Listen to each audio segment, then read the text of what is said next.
Welcome to the Kolbecast, episode 169. Thank you for joining us. Today, Bonnie and I are joined by Kolbe teachers Wes Stratman and Brendan Murphy. This week marks the first week of classes for Kolbe students taking online courses, so it's fitting that we sit down with two fantastic teachers. We'll hear about their roads to Kolbe Academy, their experience as teachers, and also get some tips for getting the school year off to a good start. We hope that you'll enjoy the show. Hi there, I'm Bonnie, Kolbe homeschooling mom of 4 lads and lasses, liturgical musician, popcorn, and podcast fanatic. And this is Stephen, homeschooling father of 5 and director of development for Kolbe Academy.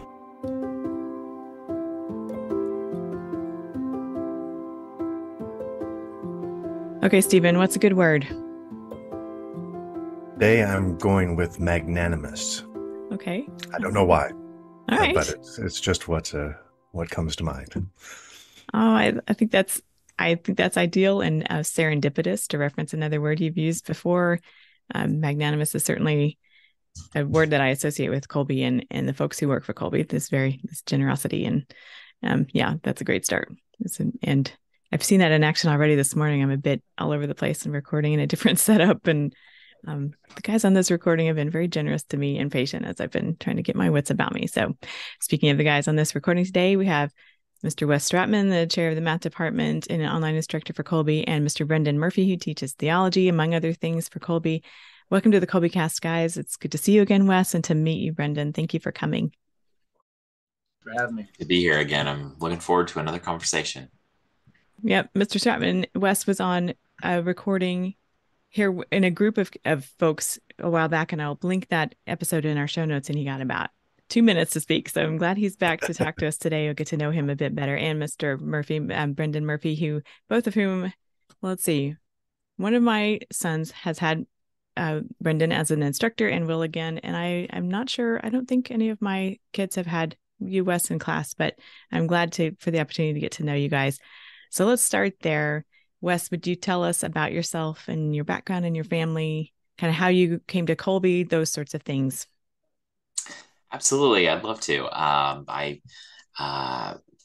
had roots in Catholic education and public education as well. I've worked at community college level. I've worked a couple of years at a Missouri State public school. I worked at a brand new Catholic institution, Missouri here, where I live. Throughout my career, I've really dove into school culture, particularly Catholic school culture has been always something that has really, helped me engage with the full student body and the faculty and staff as a community of faith. So recently, this past summer, I graduated from the University of Dallas, an online program in specifically Catholic school leadership. And throughout that course of study, I really made school culture kind of a focal point of my studies. And I actually have added a new hat just recently. I will be kind of overseeing the homeroom program here at Kolbe going forward. And I really hope to kind of put those credentials into good use here in the Kolbe community, which is also an amazing community of faith, K through 12 and beyond, to families and other community members as well. So that's a bit about my professional background. I have 3 daughters and a beautiful wife, Elizabeth, and my daughters, Gabby, Grace, and Gianna. And they are a wonderful, crazy blessing in my life. And they actually are newly oriented to the Kolbe family. They both took, Gabby and Grace, my oldest two, took some boot camps from the summer program this summer and really have enjoyed it. So Good deal. Those are great for getting just used to all sorts of how the online classes work and getting to know some of the Kolbe folks and having that sense of, okay, I know what this is about when the school year starts. So that's great. Yeah, absolutely. It was good for me as a teacher to see the student side of it as well, to see some of the beauty and the headaches that might come along with the programs that we've got. So that's true. You probably have heard some of the comments, you gotten some feedback from students along the way, and now you can kind of see it in action yourself. Yeah. Absolutely. I know what it looks like now when students are saying they have trouble with their technology. So, Yeah, yeah, well, it's kind of part of it, but I can relate, especially here in the past few days myself. Okay, Brendan, how about you? Well, I'm from upstate New York. Well, where I live, we wouldn't call it upstate New York, the Finger Lakes area. If you live in the city, anything above the city is upstate, though. Okay. And from a family of teachers, basically, it's kind of the family business. My parents were teachers, my grandparents were teachers. My oldest sister just retired after 30 years of teaching. My godmother was a nun who taught for 60 years. In fact, I was in grad school. My academic advisor had been in her first grade class, she told me. So uh, it's funny, when I was in college, the one thing I did not want to do was teaching. And that's kind of what I ended up doing by accident almost. But so anyway, yeah. So my background is I went to public school growing up my whole life until I went to college. And when I went to college initially, I wanted to be general manager of the New York Mets. That was my goal in life, was to run a Major League Baseball team. And my life changed after my freshman year. I was at Gettysburg College initially, and then after my freshman year, I got an internship at the Baseball Hall of Fame in Cooperstown. And I worked for a great guy by the name of Jeff Idelson. He ended up being the president of the Hall eventually, retired now. But he had worked in Major League Baseball for the Yankees, and I was working in PR with him there. And he sat down with me as a 19-year-old kid, and he's like, "Well, what do you want to do with your life?" And I said what I want to do, and he's like, "That's a great desire, but just so you know what that looks like in real life." He said, I worked 100 hours a week. I slept in my office. Every 2 weeks I'd go make sure my stereo was still in my apartment. I showered at work. He's like, I had literally no life until I got out of there. And my wife and I, my wife and I have known each other since middle school. We met, I was in 7th grade and she was in 6th grade. And we kind of reconnected that summer when I was having this conversation. And I knew I wanted to have a family and I didn't want to be an absentee husband or father. And so it really was a little mini, I don't want to say uh, early life crisis. I was like, oh man, that's what I was planning on doing. And he recommended I change my major to English. And so I did. And I ended up leaving Gettysburg and kind of providentially ended up at the University of Scranton. The way I found the University of Scranton, which is run by the Jesuits, and how I found that was my wife was also transferring at that point, and she needed somebody to, over Christmas break, take her to the interview and the tour of campus. Her mom couldn't do it. So I took her, and I don't know why, but they let me sit in on all this stuff. Like I was just her ride, but they let me sit on all the interviews. I did the tour, and I was like, I had never even heard of University of Scranton, which is odd. I grew up about an hour and a half away. My dad is a guidance counselor, but I fell in love with the place, and I convinced my parents to let me apply there. I let them know it wasn't just because Heather was going to be going there. I was genuinely interested, and it was a great fit. And part of that there, I was involved in Catholic campus ministry, Newman Society at Gettysburg. I kind of reawakened my faith. My faith was always important to me, but not super important. I was one of those middle school students who didn't want to go to CCD and all that stuff. But my faith, like in my senior year, had really kind of taken off because a bunch of my friends had gotten involved in something called Young Life. I don't know if you're familiar with that at all, but it's kind of an evangelical group. And a lot of them left the church. And even though I wasn't like super strong in my faith, it did challenge me to kind of like start reading scripture every day, and questioning, having answers to questions. So when I was at Gettysburg, I had some good experiences there. And then when I got to Scranton, and you had to take theology, everyone was required to take theology courses and philosophy courses there, no matter what your major is. It really kind of ignited a passion I didn't fully realize I had for theology. And so I ended up finishing with a double major. And I ended up working for the Diocese of Scranton for 11 years. When I was hired, I said, I really want to pursue graduate work at some point, but not yet. I was totally burned out from like all, transferring they had a different credit system. I was just kind of burnt out, and I didn't really want to go into grad work right away. So the diocese told me, hey, if you come here, we'll help you when you're ready. And so my initial job was I was in charge of retreats at the retreat center for 4 years. So after 2 years of spending most of my time with 7th and 8th graders, I was ready for some deeper conversation. And they let me, I ended up getting in the doctoral program at Fordham University. So I was working full time, and I was commuting 2.5 hours twice a week to each class and back, doing a full workload there. and the real blessing there was to study with Cardinal Dulles, who was kind of like my hero, theological hero. He was still alive and teaching, and he played a big role in my wife's conversion. My wife wasn't raised Catholic, and that was just a great experience. And so for 11 years, I worked with the diocese. When I left, I was doing family life, marriage preparation, and adult faith formation. That's one of those things, if you ever work at a diocesan level, when someone retires, they give you their job and their title. And you can't print. I never had business cards made. You can't fit all that stuff on there. But I loved doing that work there. I taught in the deacon program, the university, my alma mater. I got to go back and teach a bit. And then how I got into the whole homeschooling thing and led me to Kolbe here a bit is I'd been there about 11 years, and I was just kind of getting a situation where because of my degree, I was the only one in my department who could lead a lot of classes and meetings and things like that. And so our diocese is very large here in Scranton. It's 11 counties. And I was just out late. I'd be coming home 9, 10 o'clock at night, 11 o'clock at night. And they'd say, take comp time, but there was no time to use it because there was always work to do in the office. So it was kind of like I had it, but I couldn't do anything with it. And I had this kind of like after school special moment that I'll never forget with my oldest son, who at that time was he would have been 7, and I just can still picture he's on the stairs and I was going to work. He's like, I'll see you later, Dad. I said, no, you'll be in bed. I'm going to be home late. And he just started bawling, and he looked at me and says, I never see you anymore.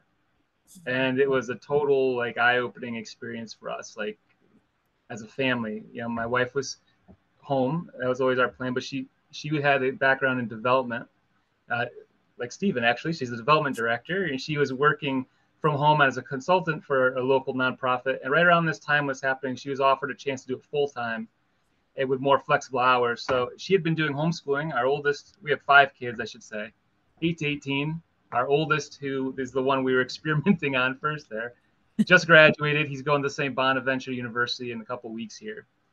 And so we flip-flopped, and she was the primary, and I was working part-time for a parish, but I took over homeschool.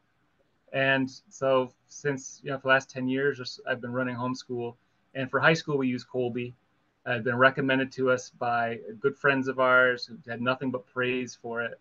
And so we've been doing that, the homeschool track.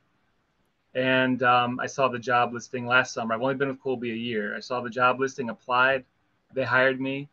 I assumed I was the only person who applied. I actually mentioned that to the chair of my department afterwards. I said, you can tell me now the year is over by pride. I was the only person to apply for this job.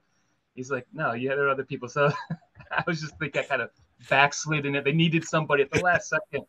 So that's how I got there. But yeah, I have 5 kids, 4 boys, 1 girl. The girl is not the last one. People sometimes assume that. She's our second oldest. And being at Kolbe's been a real blessing. I have loved every minute of it. I'm sure Wes can testify to that. The people here are amazing. You never know what you're to expect when you meet people, but like the leadership here, very down to earth, very likable. And the year of the kids and Bonnie, I had your son. The kids really are amazing. It's a lot of work, and but it's rewarding work, and building those relationships with the kids. I was wondering, like, how's it going to be this? And maybe Wes, you thought the same thing, like an online community. How is this going to work? How are we going to build? And it that exists. I don't know how to put it. If any of the listeners have never participated in online learning, it really is a community. We really are. We care for each other. We build relationships with these kids, and it's been a real blessing to be here.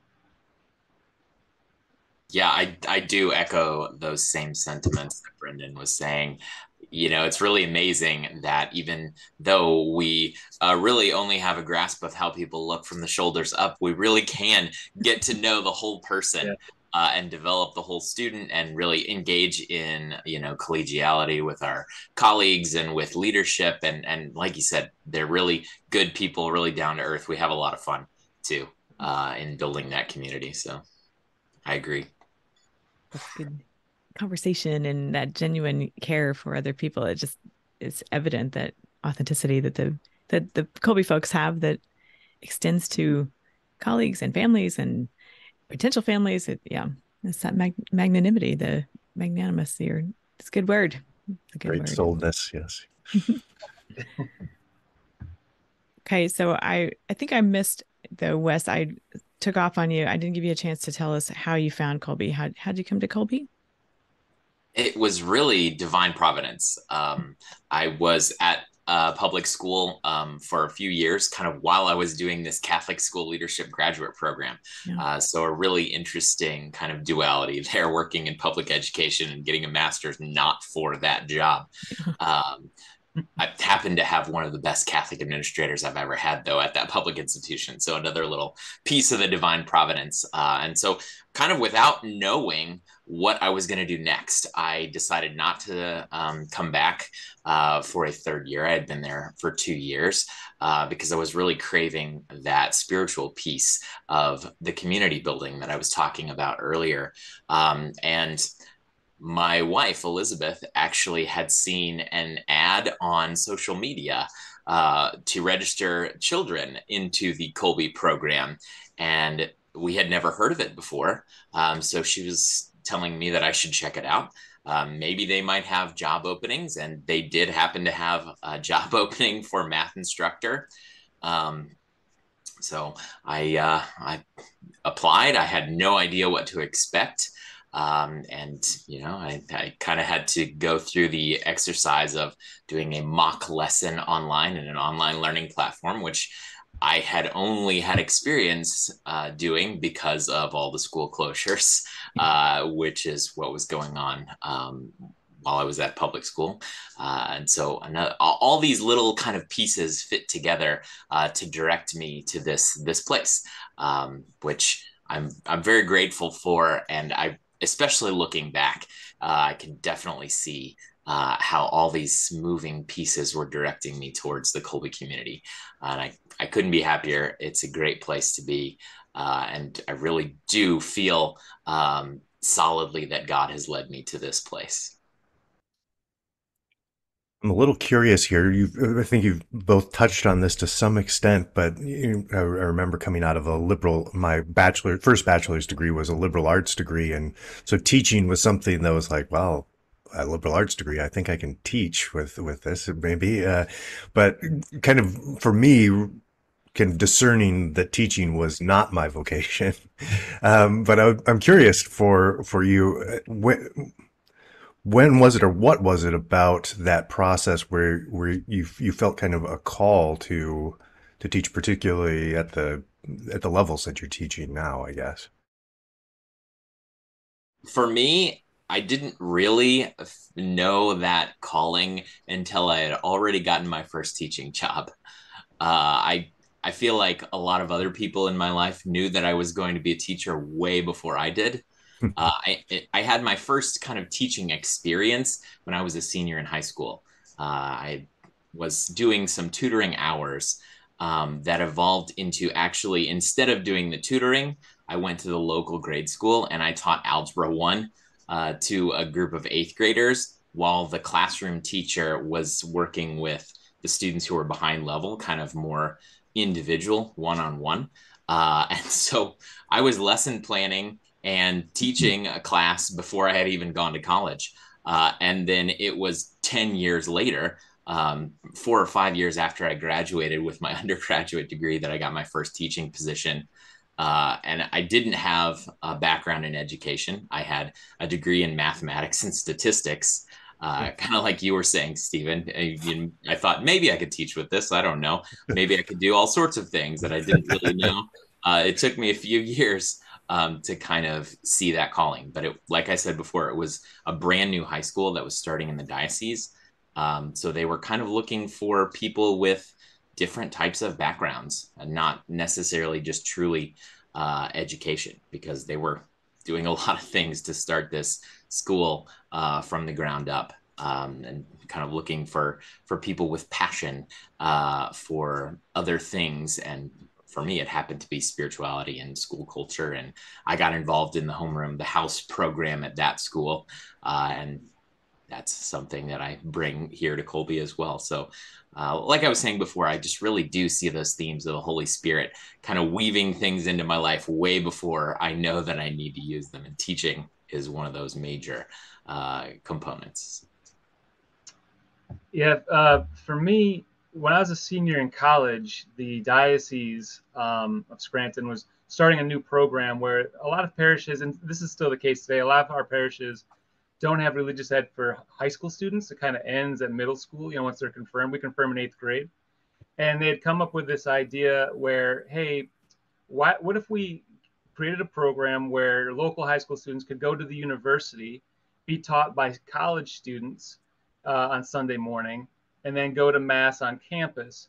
And so the director of the Office of Parish Life reached out to the theology department and said, can you recommend a male and a female student who you think would be relatable to kids, a good theology teacher? And I ended up being the guy that the department recommended. And I'd never thought about really teaching at that point. So I was creating, like Wes saying, creating lessons plans. Not every kid there wanted to be there at that early on a Sunday morning. So like, how do you get people who are maybe, reticent to be there? How do you get them engaged? How do you make it interesting for them? And so that was kind of my start.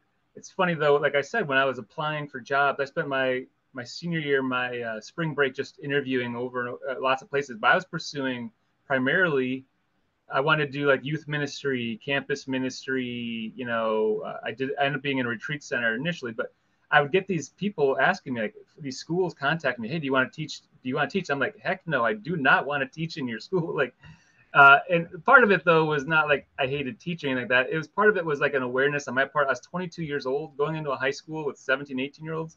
I still felt very much like they were my peers. I was afraid interiorly, I think.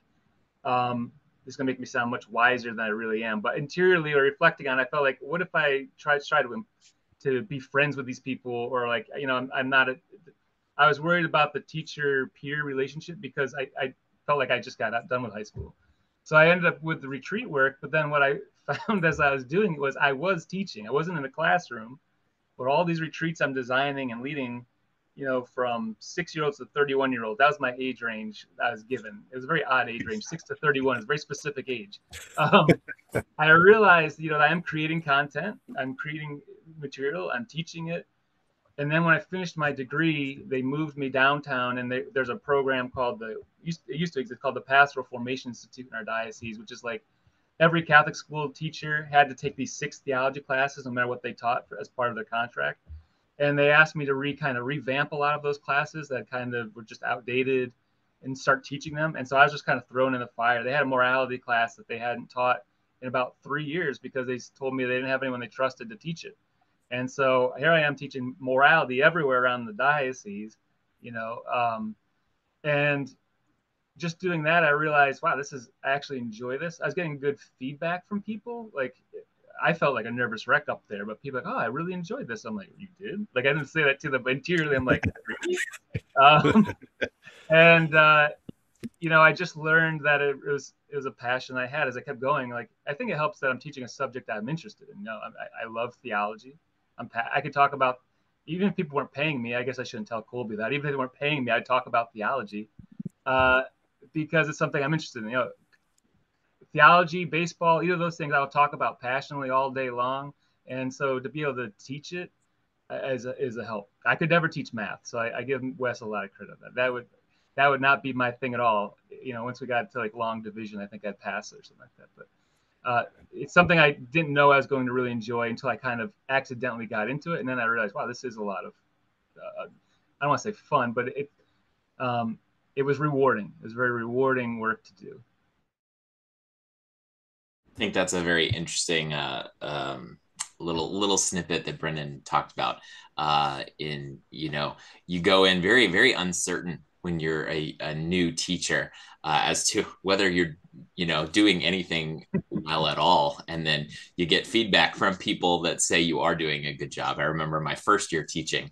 I had maybe 80, 90 students, and one of them, who was probably doing one of the worst of all as far as grades go, had a C+ in the class and told me I was her favorite teacher. And that kind of blew me away. First of all, I was like, well, it can't be that you're, because you're doing very well. And I was just very surprised because I was the most inexperienced teacher that she had. And just little things like that kind of kind of blow you away out of nowhere. It really keeps you grounded, but it also helps you know, hey, maybe I am in the right place. Maybe I am doing something that I'm supposed to be doing with my life. And so of all the things Brendan was talking about, you know, that was the one little snippet that I pulled out, and I was like, hey, I've got an experience like that. Yeah. Yeah. We have talked a couple times about online math. Let's talk for a second about how the online math classes go. I know I've encountered it myself, that question, like, how does that work because Kolbe classes meet, well, the math classes meet twice a week, right? And then there's an additional math lab students can take. For those of us who are accustomed, like, Matt, we do math every day, rain or shine, like we do, that's just how it is. So how does that, in your experience now teaching online math classes, tell us about that, how with that different schedule, how that tends to go? Absolutely. Coming in, yeah, I didn't really know exactly what to expect as far as that goes. I was used to being in a brick and mortar school where I had students coming in before school every day, students staying after school every day, finding me during breaks in the day, lunch periods, or academic periods, I guess, more free time during the day. And we don't have that specifically. I don't have a physical classroom that students know I'm going to be in that they can just drop in. But I think we do a good job. Not me, someone before they get to me does a really good job of teaching and training the students to advocate for themselves and to contact teachers not just when they are having struggles, but when they have any sorts of questions. And I think that we have developed a really good program in the math department that was instituted well before I got here, but now I have the caretaker role of that program, where we have a lot of self-activity in the kind of asynchronous piece of our courses, where through our learning management system, once they submit homework, students have a chance to look at the key and grade it themselves, and then reflect on it. And kind of the last part of their homework assignment, doing it is the first one, evaluating it is the second one, and then providing their self-reflection and their feedback on their homework. Every single homework assignment is a key piece of our whole system, 6 through 12. And I think that really helps kind of supplement where they don't have as much a chance to, catch a teacher, in passing. They do a lot of that self-reflection, and it makes it more efficient answering questions in class or in an office hours when they do have a chance to connect with me and other students. So I think that is kind of a key part of it, figuring out how to use all the gifts of technology well. And I should definitely mention that the Kolbe families are essential in providing that support in the asynchronous piece, because they can provide that instruction either directly from the parents or to get outside help. Math tutoring is very, very common. It's where I got my start in education as well. So that is another piece that is really important. And it really highlights that we are partners in education, the institution and the family. Well, and Brendan, I would love to hear you talk more about working with high schoolers, teaching them theology. What's that like? Yeah, well, I find the students to be very responsive, participatory. Now, I tell them right off the bat, day one, I say, look, if you're in the room, I'm going to call on you. I don't wait just for people to raise their hands. I think that helps make sure that people have done the reading and all those kinds of things. So I had a professor, the scariest class I ever took in my life was a class as an undergrad called Jewish Approach to Ethics with a guy by the name of Rabbi Shapiro over at the U. And I think there were about 17 people in the class the first day. And then he started rattling off, asking questions week 2, and people didn't know and they hadn't done the reading. And he was not thrilled with that. And by week 3, there was about 6 of us left. But it ended up being, even though it's the most terrifying class I ever took, it really it was the best class I took, because it taught me how to be prepared, how to, to answer things on the fly, to reason through things. And so I have kind of always brought that into when I teach, like if you're there, I'm going to call on you. So they know they can't hide. And I don't expect them to always have the right answer. That's okay. I've told them, I just appreciate honesty. Like if you don't know the answer, that's okay. And I try to just be honest with the students, because some of them, it is trickier. Sometimes you think because someone was raised Catholic, they know all this stuff already. That's just not how it works. I mean, theology has its own, its own language, its own methodology. Like, they've always known numbers. That doesn't mean they're all going to be great at math either, right? Some kids struggle, some kids are, adept at it. I tried to, my slides, and I didn't really know what to compare it to just coming in new. Like Wes, we had to create kind of a practice one. They did send me a practice lesson that someone had done, and it was an old one. And I was just like, I was kind of took note of what I would change. Like if I was a student, what would I want differently? And so I do use a lot of slides, and I do have a lot of images on my slides as I'm going through, because I find that engages the students and keeps them locked in better than if it's just a slide with text and it's just like, here's a giant block of text. Advance to the next slide, more giant text. And I find that gets conversations going sometimes, because I can reference things. I can use something humorous on there. And it just really loosens people up, I think, in my experience anyway. I get kids to participate who maybe aren't like crushing it, like grade wise, but they are doing their best. They're showing up. And that's all I'm asking for. I always tell them, I'm like, your best might be different than someone else's best. All you can control is that you do the work, and we'll go from there. And I find I get really good questions. It's interesting though too, like each class has its own personality. Like I had one class last year of 10th graders where it was just like, we had inside jokes, and everyone's just like, it's just like this, there's all sorts of stuff going on in chat and things that references back to previous things I would say that they would call back to, and others were more subdued. But we always had really good questions. And that part, I told them I never mind going on a tangent or us going off if the questions are good. And it's fascinating because I've taught in one form or another now for 22 years, from the parish level to the university level, and these kids would ask me questions I never even thought of before, and I'm like, oh, that's really good. And I think this is something they've said to me in the past several times. I have a no made up answer policy. That is, if I don't know the answer, I don't pretend to know the answer. I'll tell them like, hey, I'm 75% certain on this because of other things I already know. Or other ones I'll be like, I'm not sure at all. I'll get back to you. Because my experience with theology in particular, right, is if I give them the answer and it's wrong and they find out it's wrong, well, now you kind of lost credibility. So I always try to be honest that, hey, I'm still learning. That's lots of people have said that, but Michelangelo, that's one of his famous quotes. I'm still learning, even when he was like a master at what he was doing. And I try to let them know that I'm a student too. And that seems to kind of put the guard down. I think a lot of teens are afraid of getting answers wrong and looking foolish. So I try to put everyone in a position to succeed. And that does seem to encourage kids. Like if they're wrong, I try to see where they're coming from and be positive in my response to that. And then that encourages that kid to not shut down. And I find that they just keep coming back and asking questions. And yeah, I find that some of the kids really, really know a ton of stuff right off the bat. And other ones, you can tell it's like, wow, I didn't know that before. And it might be something that to me seems like kind of simple. But I'm glad that if they didn't know it before, that I'm glad they know it now, There is a thing at Kolbe where students can nominate teachers for like Teacher of the Month. And we get these little emails, and these are the best. I know Wes, you get these little like confetti things come out in your email when you open it. And there's comments in there from the kids, but you don't know who they are. It's all anonymous. And I got one at the end of the year. So I have no idea who it's from, but it meant a lot to me because it said, coming into this year, I was really struggling with a lot of aspects of my faith. I had a lot of doubts.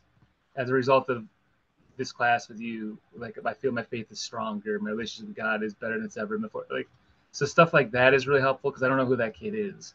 And it just gives me hope that whatever I'm doing, however I'm presenting it, it's working. I try not to take for granted theology. The material in theology can change your life. Like, yeah, there are things my own kids will say to me, how am I going to use this in real life? Like that kind of thing. With theology, you do use it. It's all applicable to real life if it's being taught well, I think.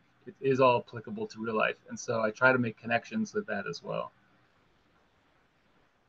Yeah, I was a public school child myself, and so I think I certainly came from this background. Well, I remember being told when I was young that you either go to school or you're a truant and the family's getting in legal trouble, for that. So and I remember at one point looking at a part of my school and they had like barbed wire fences, which was strange because I grew up in rural Wisconsin, but they were to keep us in, not to keep other people out, sort of thing. I think it was accidental that this happened to be the case in a small area.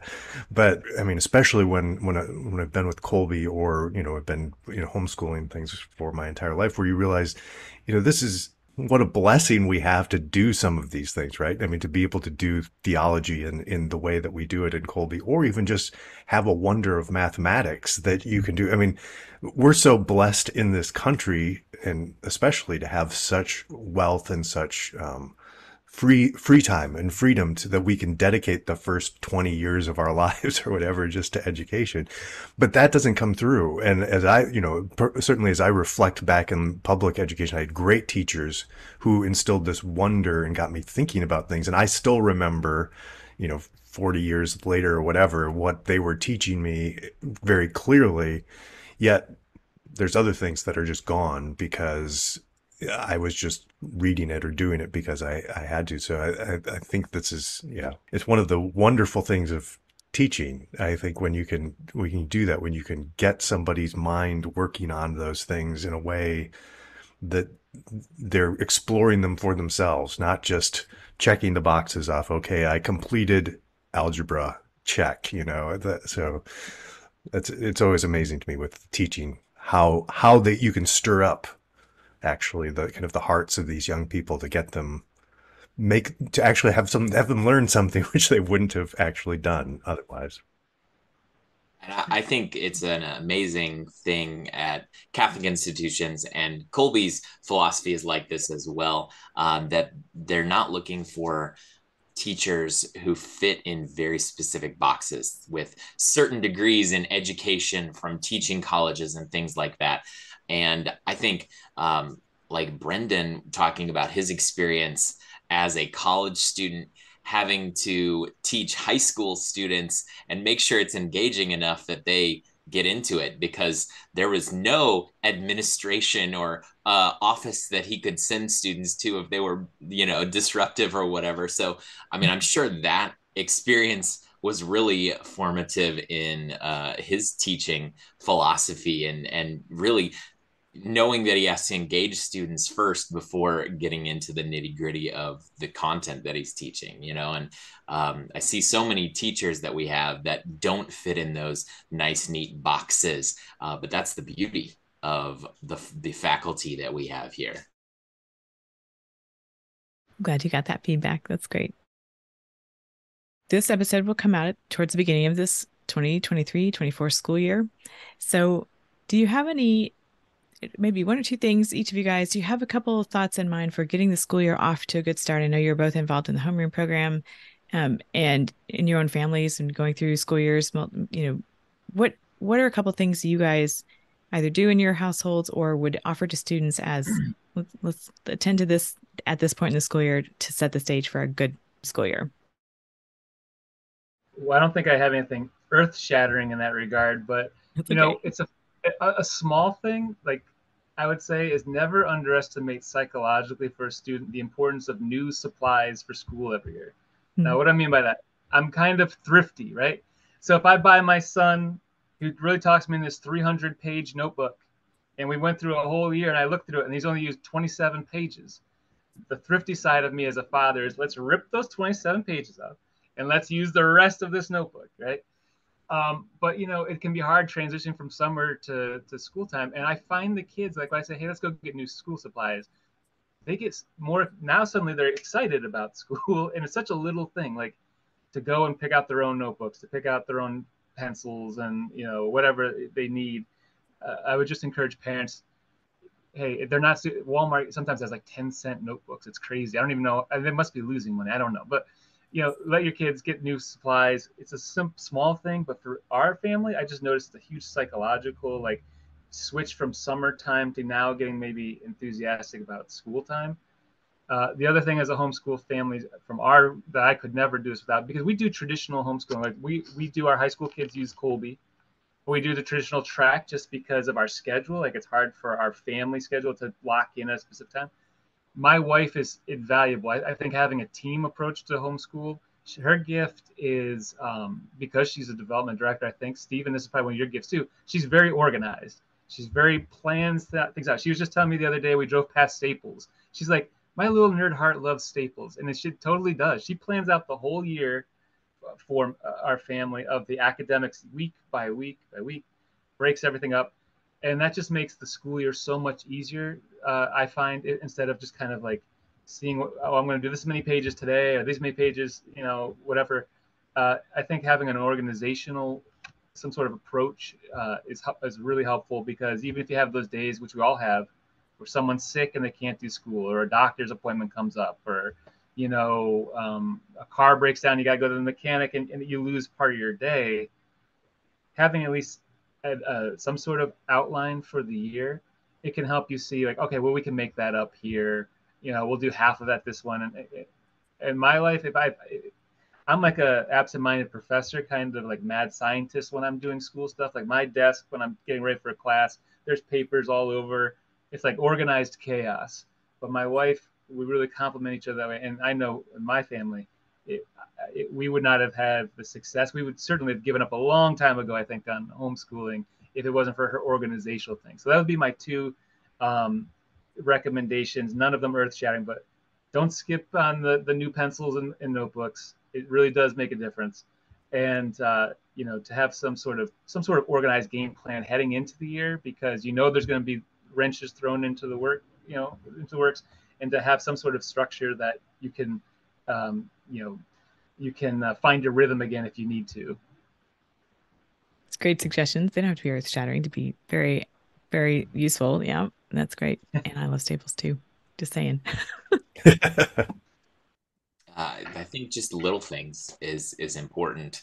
Like we said, nothing earth shattering. Just establishing those routines of good habits, as well as building in really important things that maybe we don't need yet, that we will need when we get to February. Things like making sure you have time built in the schedule that are taking breaks. Even if it's, if you have 2 back-to-back online classes, for example, we have a nice 10-minute passing period, which flies by sometimes. But if you've got 3 or 4 classes in a row or something in a block, making sure you're taking those passing periods to get up and take a walk, go outside, get some sunlight, and establishing those routines early in the year so that, it's second nature. So things like that, taking time in your schedule to build in prayer time. That's something that I'm always bad at up front. So I'm always scrambling to not scrambling to fit it in, but scrambling to shove everything else out of the way, because I know I need to build prayer time in my days every day. Hopefully going to be better at doing that first thing in the morning, but first thing in the morning can be kind of crazy, trying to get a bunch of children all dressed and ready to go and fed and ready for their school day. But yeah, just so those little things, building in routine, time that is not necessarily the primary academic time, but things that will definitely supplement the academic time up front. I definitely like some of these things for me with building kind of the excitement of getting, some of the things you're mentioning, because I remember early on in my public school, kind of getting excited, like with the new school supplies. And usually that was the time my mother gave us new clothing, and it's like, oh, the friend that I haven't seen all summer, I'll get to go and in addition to all of those sort of minor, small things, the supplies and stuff, but it's the excitement about some new material, some new wonderful ideas here at Colby that you haven't got to go through before, and now you get to spend time with people, all other people who are excited about them as well. I think that's I always find as a homeschooling father that tends to be my role. I think as my children get older, they're talking about something. It's like, wait, you're talking about this? Tell me more about that. Did you read about this? Or then all of a sudden there's a long conversation, and um, I end up finding more books to read this way because my children keep reminding me of things that I've forgotten. But yeah, that seems important to kind of approach it with kind of the wonder and excitement as we're getting ready for new things. Yeah, for sure.